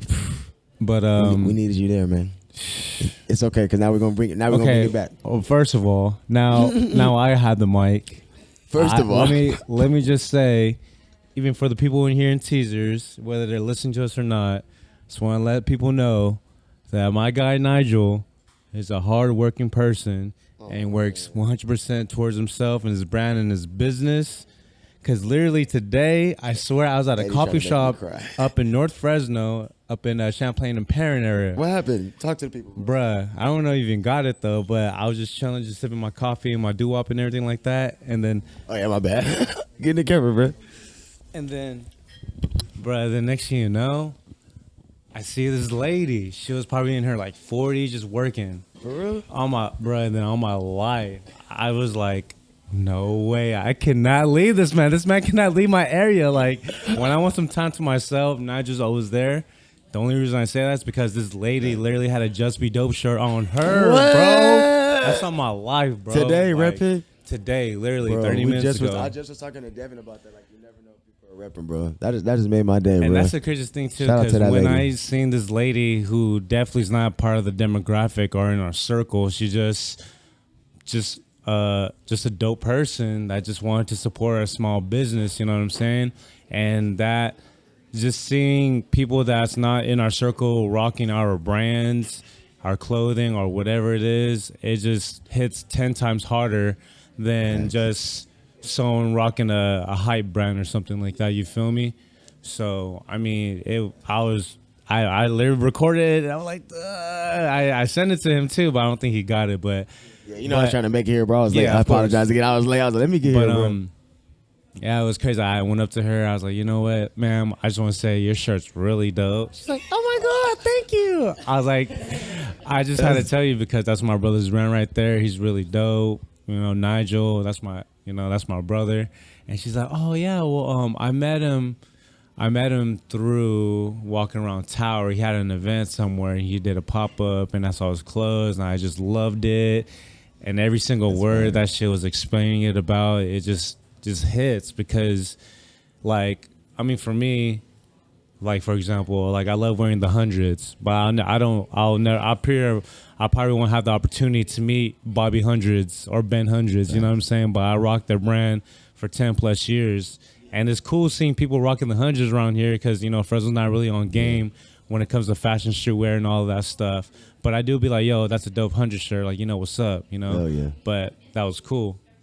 But when this lady was talking about Nigel and, like, when she talked about where she got the piece and everything about that and talking good things about him, that just made my heart just grow 10 times more because everything that she said was nothing but truth, you know what I'm saying? And that's just really dope because it's funny how I keep saying dope, you know, no pun intended, but that's just awesome for her to really just take the time of day to explain like where she got it from, who the person is, and you just hear nothing but good things about that person. And actually knowing this person heart to heart, it just feels really good, you know what I mean? Eddie trying to make us get teary-eyed this morning. You know what I'm saying? But that's what it is. Like, we have a lot of dope things going on in Fresno, a lot of dope ass stuff. And we just get overshadowed by places like San Fran, LA, San Diego, not even just them, like Atlanta, New York, all those places, even though I'm rocking New York right now. But It's funny, I'm rocking the 100 pants too, but that's what I'm saying though. Like, we get overshadowed by these big name brands and stuff that we got to make our own light. We got to make our own tunnel, and hopefully that tunnel will shed some light. You know what I mean? And that's what we're just trying to work towards too, because we have a lot of cool shit going on. Like you too, bro. Like you doing this podcast here in Teasers. We're so in dope, here. like, on everything. We're Like, literally this is so in dope. here like speaking our piece, and it's cool that like I'm pretty sure there are, certain people around here be like, what the fuck are they doing? You know what I'm saying?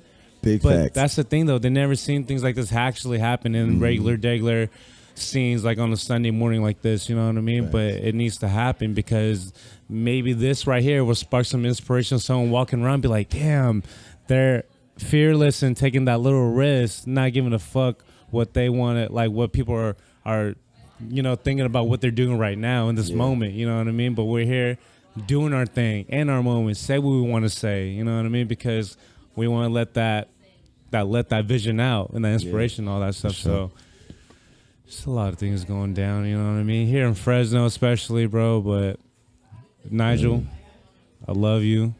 You've been working your ass off for 10 plus years, and for me to be here, see your journey grow and prosper, bro. Like, you've always gave people their flowers, and now this is just an opportunity to let us know, or to let you know that we're giving your flowers as well. Man, I mean, thank you, Najjar bro. coming from Sacramento to do a podcast right here. You know Yeah, what I I know, mean? you feel me? That's That's it's just big taking love. that time out to make it happen, and it's well deserved. And to many more years to just be dope. You know what I'm saying? Many more. And we're just climbing up the ladder. You feel We're me? still just getting started, baby. Come on, baby. Appreciate you, family. Already, bro. My dog right there, Come on, man. man. Thank All you, right. bro. Back to the daily schedule. That was such a special organic future. You feel me? But I also want to say too, on top of that, like what Eddie said, even though the Creative Balance Show is not explicitly about Fresno, the idea did come from the idea that there's, I see all these videos on YouTube of people interviewing, the big names. So like you said, the Bobby Hundreds, the Rude Ruigis, the people who got these big brands that are in the limelight right now. And I'm like, for me, I feel like there's brands in Fresno that are equally as clean and like, sure. Should have that same light or same credit or have that same energy. Like, it's genuine people and genuine designs, and people actually care about what they're doing.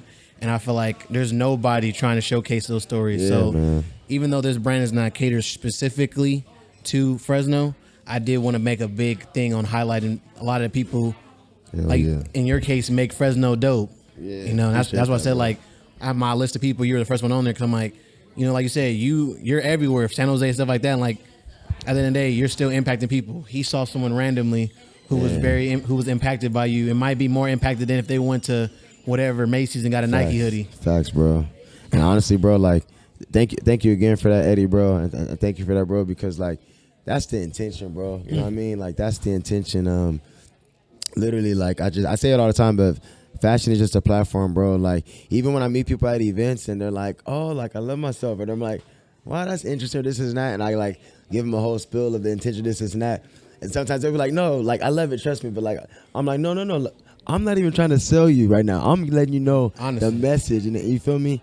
And normally it's like, damn, like, thank you for breaking that down, you feel me? Because it's like, none of us were taught self-love, bro. You know what I mean? So, and my brand is more than just self-love, but that's definitely like the front-running message, you know what I'm saying? So, I'm thankful to meet people, bro, and be able to connect, man. Like, every event I do, man, I have some type of like special real life moment connect with a stranger I just met that like connects with this message and this energy that I'm pouring out genuinely from my heart, you know what I'm saying? And it touched them, and then and then them sharing with me their perspective of what it did for them, it touches me and I learn from them. So it's just a beautiful like reciprocated energy, bro. Like, I'm really thankful that I'm like, this is definitely my purpose. Like, I'm just thankful that I'm called to be doing this. Like, I still have so much to learn, grow. I'm human, I'm a man. Like, but man, bro, I'm really thankful to be doing this, and I have just like great people in my life that support it, that love it, bro. And like, man, like, bro, what? Like, I'm just big gratitude, man, for real.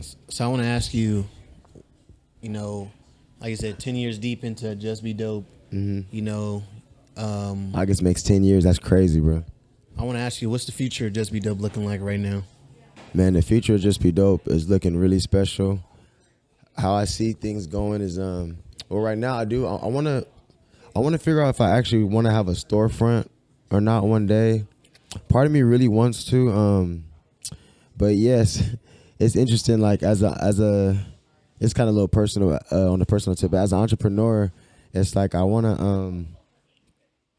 Part of it too is being able to free up your time. You know what I'm saying? Free up your time and your free up your time and have control of your time. You know what I'm saying? So like, and not to say if I have a store means I have to be there. You know what I'm saying? But I'm a hands-on type of leader. I'm a one to pop in and pop out. But just figuring out if like I love to move and do different events. So I know I'm always gonna do that. You feel me? But definitely like having a solid team, not just doing it like on my own. I love doing it on my own 'cause I know I'm gonna come up and show out. But really having like a solid street team. You know what I'm saying? Like market, really everything, bro. Like I see JustBeDope being just a full-on household name, a full-on like it's a company now, but like really like a company. You feel me? Like to where I'm able to have employees, employ people. You know what I'm saying? Whether it's like on payroll or like cool, this is like your monthly what you make off of like what you contribute to JustBeDope. You feel me? So definitely, it's a lot of things that are in the plans from just to take it to the next level, man. Definitely coming out with kids clothing, but like permanently. So I have baby onesies, like to be honest, it kind of as my kids grow, that's kind of as I like develop more stuff. Yeah, you feel me? But like I want everybody because it's important to teach to kids this message like young, especially self-love. You know what I mean? So definitely like coming out with youth sweatsuits, youth clothing period, just all the different little positive messages that's on the adult clothing, have it available for the youth too. Because as I'm learning, as like some of the parents buy stuff and they're like, even especially this Good Energy Club hoodie, I've had so many people ask like, yo, so you have a kids version of it or can I like, and I've done a couple of youth, like, I do custom stuff as I make it myself. Yeah. But definitely like, in the future for JustBeDope, as far as the next year, next 5 years, next 10 years, continue to drop collections consistently. You feel me? By the season. But then also this is a little kind of like drop, a little sneak peek. I want to start doing like I really like limited edition exclusives. And people like that. Consumers like it too. Exactly. I mean, consumers like it. That's why I want to do it. But even at me as a consumer, I like it. So yeah. And as a creative, it's dope because you get to kind of play with it a little more. Definitely doing more of those, like doing like monthly drops of limited edition exclusives so that you always know like cool, like what's the next limited edition drop from JustBeDope this month, and like and if it's like I have a storefront at that time, cool, because it's only available in the store, or it's only available from this time to this time. You know what I mean? So just like, just continue to push it forward, bro. Okay. And I want to have just a full like brand ambassadors on lock. You know what I'm saying? Like I want to be able to not even. I'm working on not saying trying. Saying I want to be able is cool, but I'm trying to make. I just said it again. Yeah, speaking into existence. Speaking into existence. Not saying I'm trying. So I want to have it to where. Because like even next month, I'm trying to figure out how am I going to do an event? How am I going to be in San Diego and Long Beach and possibly Fresno if they're doing something for Juneteenth? So like, have a team where it's like cool. I have it set up where I have it set up and built to and a team I can trust to where cool. I could be in Fresno, and I got somebody doing an event in the Bay, and I got another team doing an event in LA all simultaneously. That's where I see my company going to where like I'm just really treating it as a company. It's not just me, but I have, as a leader, I have people that I'm now delegating to. Like, business is about delegating and freeing up your time, and also like you're not a boss if you're not helping other people. You know what I'm saying? Not to say I'm not, but like no, I really, you know what I'm saying? Like employing other people to help to me, because it's whoever, especially like working with me. You're gonna learn about how you might want to maybe start your own brand or start something on your own. You know what I'm saying? So that's the goal, bro. Just to keep inspiring, keep taking it to new levels, new heights. Like I've experienced things I never thought I've experienced, but I also haven't. I'm nowhere near what I want to do, But there's moments of like, what? This happened? Like, you know what I mean? So that just lets me know like that I'm doing something real, genuine, and like that's my calling. That's for me. You know what I mean? Nice. But, yeah.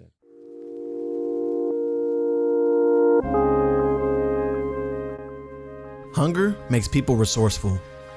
It's crazy to think that a 15th century proverb still holds true today. Nigel found himself in a place where he only had enough money to cover next semester's classes, with his dorm beat on his own back. Through that, and a helpful nudge from his sister, he decided to sell hats to make up the difference, and they flew off the shelf. This was a spark that started the brand and created a movement, leading him to host fashion shows with Fresno artists and to travel up and down the coast spreading positivity. And as you can tell from Eddie's testimony, that positive energy has spread far. When faced with a hard time, try to muster up the strength and find a solution out of it. Or you could do what Nigel did and reach out to someone close to you to help you. The pressure of the circumstances might make you try something you never thought of and open new doors for the future, bringing positive change along the way. Let's listen to the origins of that positivity and how he maintains his mental headspace.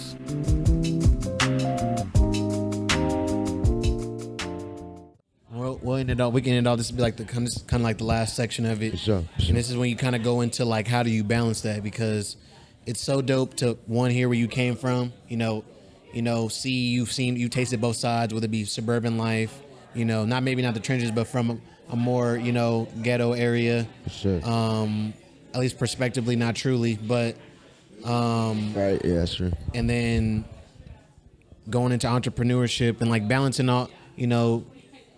How do you continue to have that drive to, want to do more, be hands-on in these different areas, still put out content, still think of the next collection? How do you do these things? And, how do you balance those with the important stuff like calling moms, checking in with sisters, hanging out with friends, your kid, and everything. Man. And I do want to start it off because I don't want to skip over it too. Yeah. I do want to start off about you talking about how positive, where the positivity came from For sure. So, all right, so it's gonna be a little long. Okay, so remember the second part of like more so modern day, how you feel me balance it, but like where the positivity like comes from. Remember I told you it was an incident that happened. So I was naturally like my family. Like if you meet my parents, my siblings, like we all have a natural like positivity. Optimistic, like positive vibe about us, you know what I'm saying? That's what I was raised on. But what really like solidified and changed it for me, bro, when I was in college, so my sophomore year of college, my older brother Namar was hit, dragged, and ran over by a bus in Hollywood in LA, yeah, bro. And the call I got, bro, I was at like a party at like Pike, one of the little college parties turned up, bro. Like I'll never forget this in my life. I remember every detail. I got a call from my big sister, and she basically, was hysterical, saying that my brother was like basically dying. Like the call she got was that he was dead, dying type thing. So we all rushed, get to LA, get down there. So but basically, like I'm gonna try not to go into all the details. It's a long story, but basically, my brother was hit by this bus, man, and like, it was just so like the details of it, just bro, like he was. Like, how buses have like, big buses have like the back wheels that are like, close together. Yeah. His body was like mangled and stuck in between that and like dragged, bro. And he's still alive. You feel me? Yeah. So he's a walking miracle, but like he had such like, to the point to where like the doctors literally told us like, we've never seen nothing like this as far as like he had from his chest all the way down to his knees, he had no skin, bro. No skin. So if you could just imagine just all the surgeries, they literally told us like, we've never seen nothing like this, so we don't even want to give you false hope and say like he's gonna make it. All we can tell you is we're gonna try our best. Yeah. It was like damn. So all we could rely on was like our faith, was praying and staying positive. Yeah. It was so hard and then I'd be like, fuck, it's over, it's that, Mm-hmm. But man, like I shout out to my mom, my grandma, you know what I'm saying, rest her soul, my papa, rest his soul. We came together, prayed, man, stayed positive, and we just refused to be like, God has the final say. We're not gonna mope around. Like obviously we was crying, we're crying all type of emotions, but we decided no matter what, we're gonna stay positive. We can't change what has happened to Namar, but we can control how we show up and believe in faith and with positivity. And I apply that to everything in my life, bro.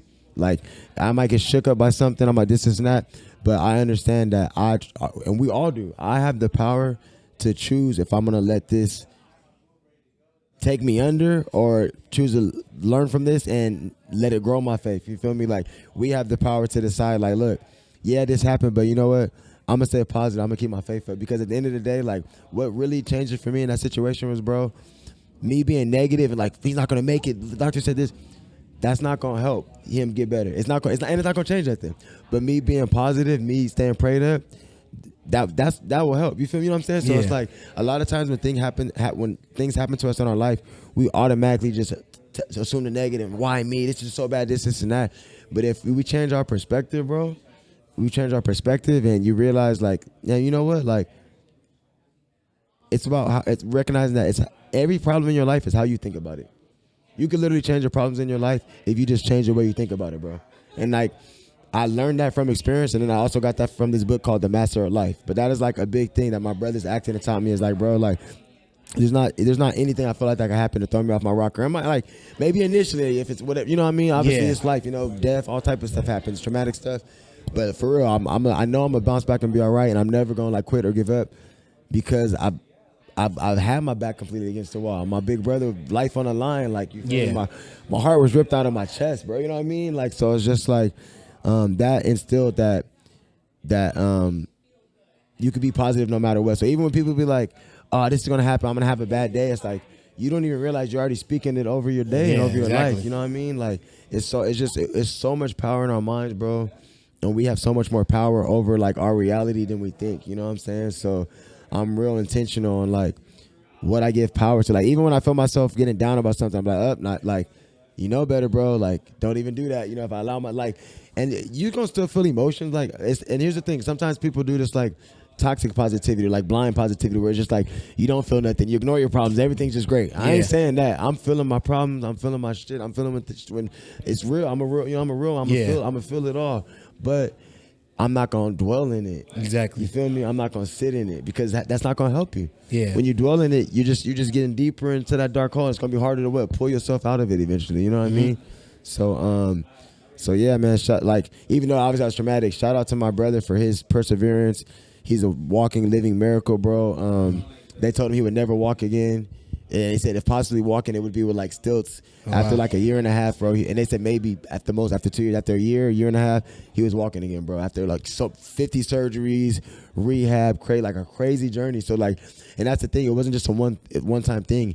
It was watch. And even now, you know, my brother's, you know, his whole life is different now. Obviously he's okay now, but to watch him go through every single surgery. So every time he went into surgery, it was told to us, hey, he might not make it. Yeah. Every surgery, there's a chance he could die. So it was like every day was like a test of how positive can I stay and how much can my faith be tested for at least a year and a half straight of like the most traumatic shit I've ever gone through. You feel me? Oh wow. So it just changed me, bro. It instilled that like, man, I don't care what. And I realize it's different, bro. Like people don't realize how much we're used to just sitting in our negativity. Like I'll just give you an example. Last week I remember it was 420 because 420. I woke up, I had my in my van, my back windshield was shattered, bro, broke. Luckily nobody stole nothing, but I'm just like, dang, like that's a whole nother cost. Like, but immediately I just was like, first of course I was like, damn, this sucks. Like I can't even. Then all my merch is in there, something. Now my merch is exposed. It's just, I'm thinking about everything. It's money I'm gonna have to spend. There's just a bunch of stuff. My friend I was telling him was like, oh wow, I'm surprised you're not upset. Like, you know, you didn't let it ruin your day, and I just like, and it made me think. I'm like, dang, like, I can't tell you how many times I may be watching somebody's Instagram story random, like, this happened today to me, like, my car got, you know, I broke this or this, and just complain about it, ruins your whole day. It's like, yeah, something bad happened to you, but you don't have to let that ruin your whole day. It doesn't mean that it didn't affect you or that it's messed up, but so now you're gonna just go through your whole day miserable. You're giving it that much power, you know. So like, everything is what we give power and like what we think about. You feel me? We have so much more control over our reality than we think. You feel me? Exactly. Let me put the battery in this camera real quick. All right. But I want to ask you, going to the balance part of it. So how do you balance the goals and trying to strive in business and being ambitious, and then also maintaining your peace and your social life and your mental health? Man, that's a great question. Definitely for me is remembering my why is important. You know what I'm saying? Remembering my why. And my why is, and I have a lot of whys for there's JustBeDope, for like, you know, because I'll say this, like, what helps me balance it is that I'm on a journey to just be the best version of myself. You feel me? And not every day is gonna be the same. I'm not gonna be the best version of myself every day, but I'm always trying. Have you heard of the 4 agreements? Yeah. Bro, I live by the 4 agreements. So okay. That's something I like, you know, my favorite is don't make assumptions and don't take anything personal. Those 2 changed my life. Like reading that book, I was like, damn, I wish I had this a few years ago and would have not taken so much personal, you know what I mean? But the 4 agreements as that's something I live by. I know we're talking about the balance, but like that helps a lot just because as I go through and I'm trying to balance everything and be the best version of myself. That's why I brought it up. The last agreement, the 4th agreement is always try your best. You feel me? So just trying my best to be my best version of myself every day. Not even trying, working on being the best version of myself every day. So I'm intentional, and that's another thing is like living intentional helps me keep the balance. So remember my why. So why why am I like I'm back in the gym right now? Why am I working out? Because I know what it's going to do for me mentally, the mental piece, the mental challenge, the mental push. You know, and also, you know, I want to be hard body, you know what I mean? But it's really like, and I want to be in shape. And then it's like, and also like, it's just a lot of little whys, like for like different, just remember your whys. I'll share this. Another thing is like, because I feel like when you get your body right, I mean, it's a mental thing anyways, but when you get your body right and you really like get to a routine of working out, it translates to all the other areas of life because it's mental. Exactly. You're showing up for yourself in the hardest way of literally pushing your body to its limit.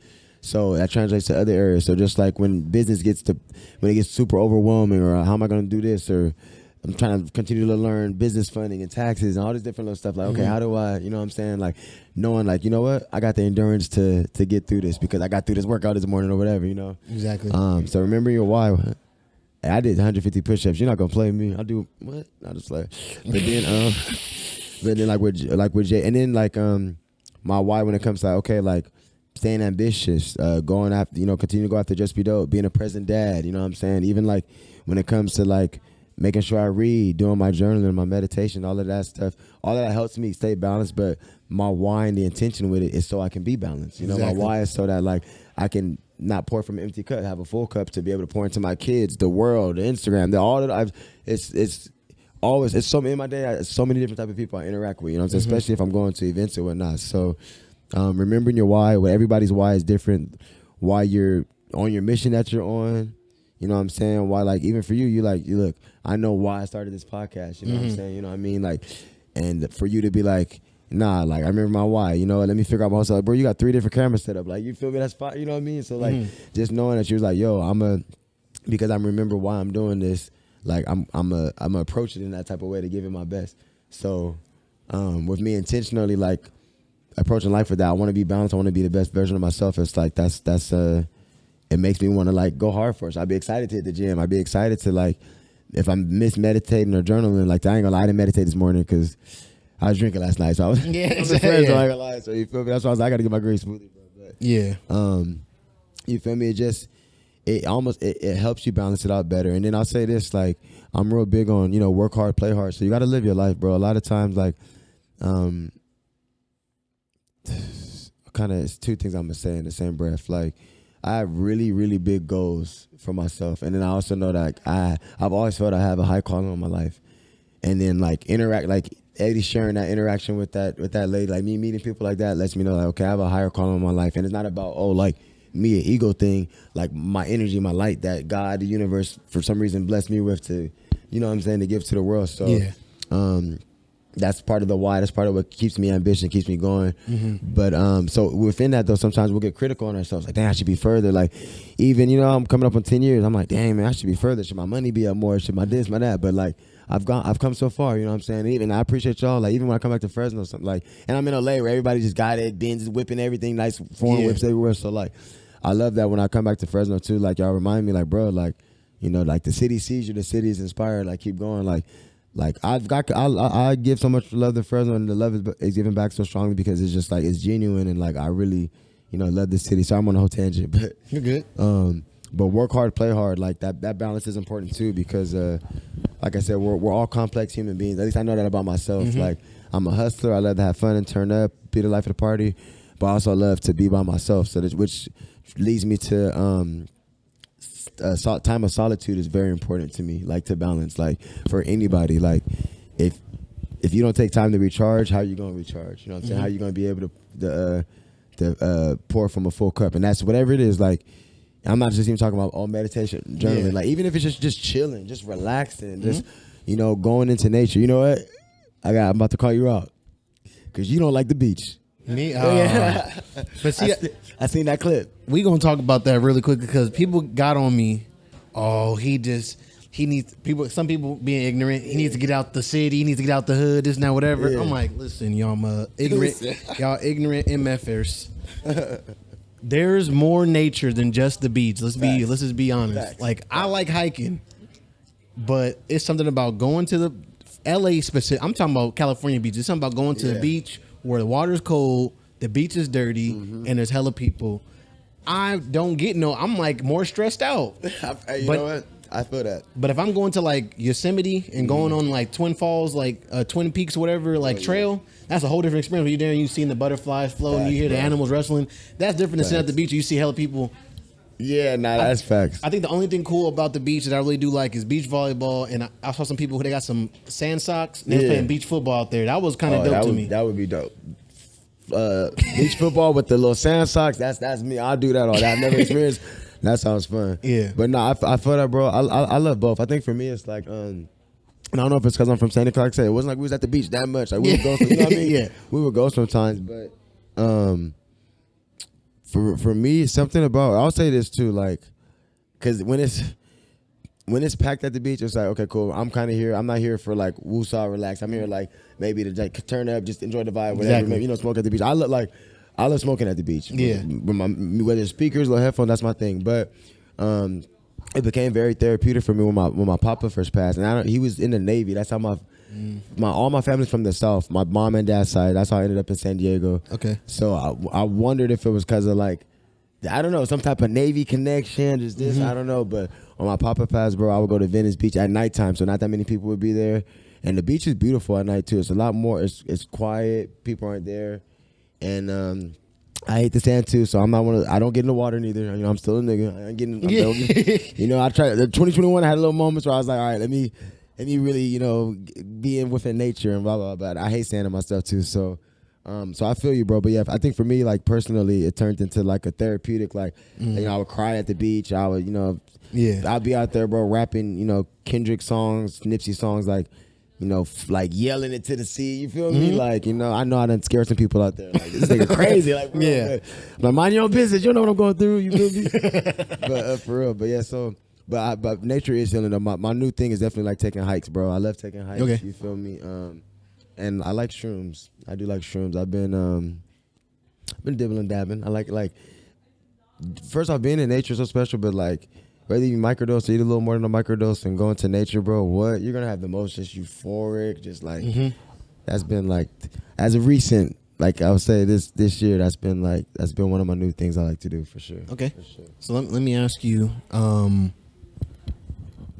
what for somebody out there who maybe is either struggling with balancing the you know the hustle and their like social life or whatever, like what are some tips that you would give them as far as like kind of prioritizing like what, like, you know, basically finding what's important? Oh, you know what too, bro? I didn't even say the most important thing. You got to make you a to-do list. I make a daily to-do list. You feel me? The night before I suggest make it the night before. If I don't, I'll do it that morning. But that way, it's like, you know what you got going on. Especially if you're a hustler, an entrepreneur, you got hella stuff going on. So, you know, put on there the personal, put on there the professional. You know, and I'll prioritize. Like I try to put whatever's the top priority at the top of the to-do list, all the way down to kind of like what's the, you feel me, like least important of that day or whatever. That helps because then it's like, as you're going through, if I'm, damn, my son did this, or I'm with the kids running around, or I'm in a fashion issue, I get a little, whatever it is, get a little thrown off. That to-do list is like your compass to come back like, okay, cool. And two things, the to-do list and then when I'm working, I have a daily schedule. Haven't really stuck to it all the way. I always, my mornings, I still have my little meditation, this and that, journaling, but then once I'm like out there in the fashion industry, this and that, it's like, okay, cool, I might end up here or there or whatever. But like making a schedule for yourself, like a detailed schedule, as an entrepreneur, a lot of times we don't think we're supposed to do that because another reason I like being an entrepreneur is because I was like, I want every day to be different. Like, I'm a Sagittarius, I'm spontaneous, let every day be different. But to actually be more efficient and like, you know, like stay on your mark, you know what I'm saying, as a business owner, definitely have like a detailed schedule. Okay. Detailed schedule, your to-do list, and what do you call it? Review your work. Review your work. That's something I'm not saying that like I'm a pro at that. I'm learning on that, but review your work. So if you're like a hustler, you're an entrepreneur, you're kind of struggling as far as like the balance or just how to even like grow and elevate. Review everything. Review like, okay, what am I giving my, like literally like, okay, what am I giving my time to? Like, what did I do today? What did I do this week? You know what I'm saying?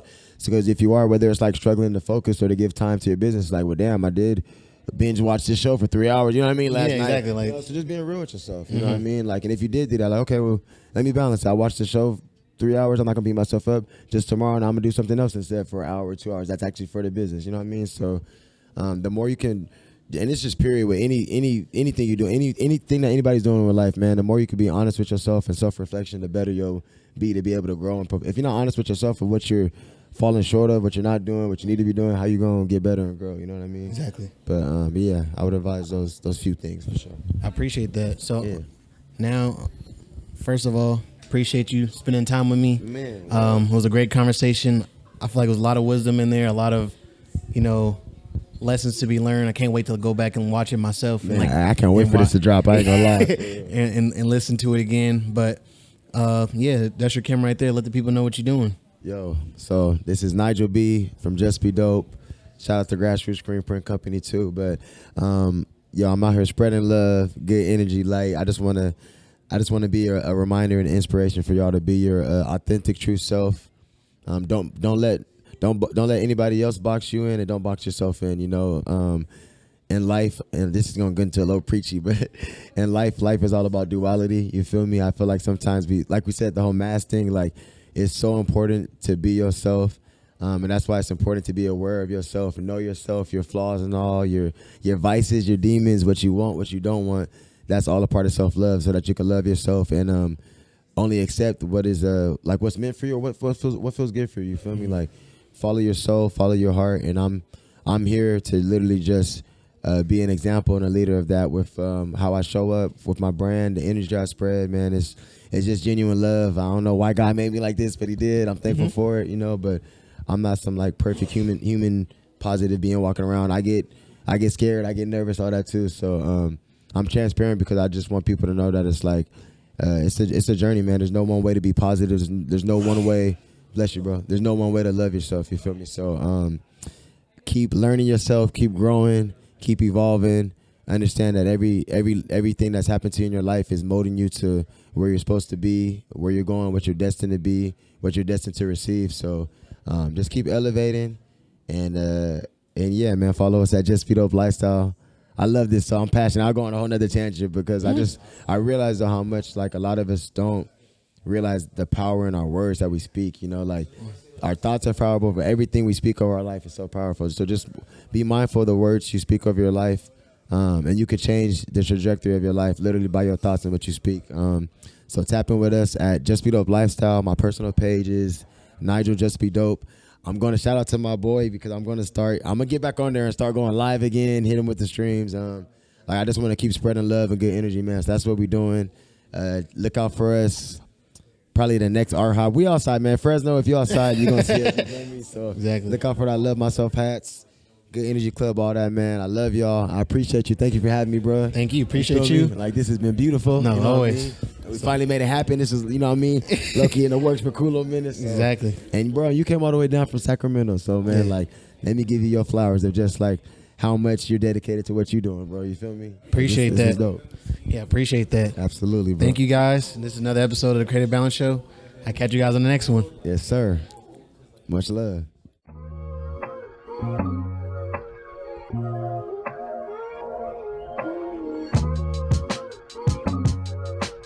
Thank you guys for listening to this episode of the Creative Balance Show with the highly positive Nigel B. To find out more about the show and find other episodes like this, check out WuziApparel.com/pod, or you can subscribe to us on Apple Podcasts, Spotify, or wherever you prefer to listen to your podcasts. If you're watching a video version of this, do me a favor, like this video and subscribe for more content.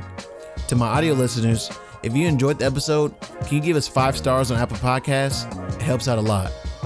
This is Najara, better known as Wuzi, and thank you for listening to the Creative Balance Show presented by Wuzi Apparel.